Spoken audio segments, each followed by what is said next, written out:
we will derive, using a new approach, the sine a plus b formula and unravel a couple of mysteries. Here is the main idea of our approach. 1. We will set sine a plus b to be area of a parallelogram with 2 points on the unit circle. 2. We compute the area of a parallelogram and note that is related to determinants. 3. We will set sine a plus b to be the area in 2 and get our formula. Let's begin step 1. On the unit circle, let's draw a point at angle A.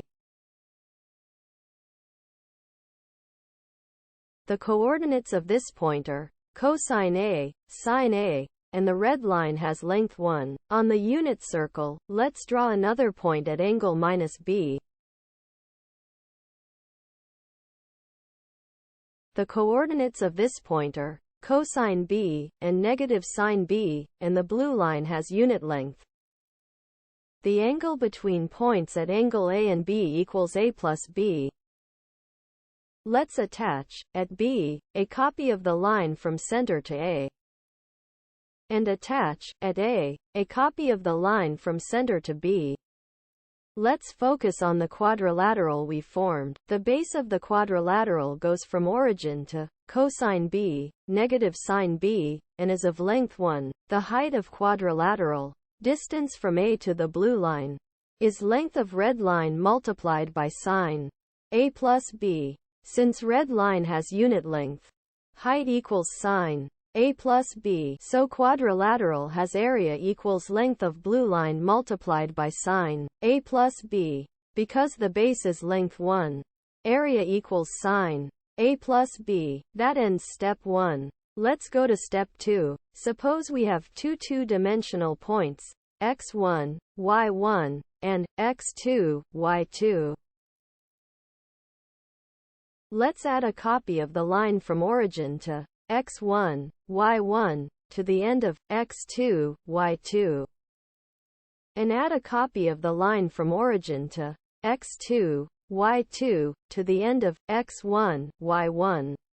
To find the area of the quadrilateral, first draw the surrounding rectangle. The surrounding rectangle has length x1 plus x2. The surrounding rectangle has height y1 plus y2.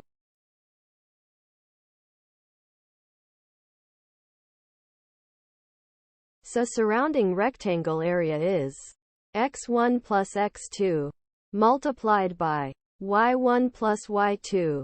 This works out to be x1 y1 plus x2 y2 plus x1 y2 plus x2 y1. Notice that expression for area includes two terms that depend on coordinates of both points, namely x1 y2 and x2 y1. What's in between the surrounding rectangle and the parallelogram? One blue triangle of area, 1/2, x1 y1. Another blue triangle of area, 1/2, x1 y1. One red triangle of area, 1/2, x2 y2. Another red triangle of area, 1/2, x2 y2. And now the interesting parts. We have one purple rectangle of area x2 y1.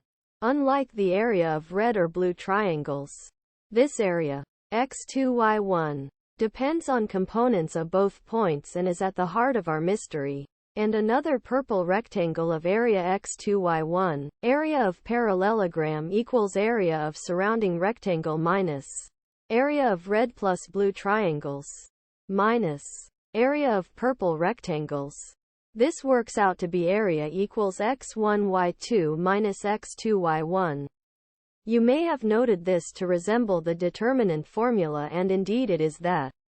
But we will skip that for now. In the area of the parallelogram we see one point's x-coordinate, say x1, multiplied by the other point's vertical coordinate, y2, to form x1 y2.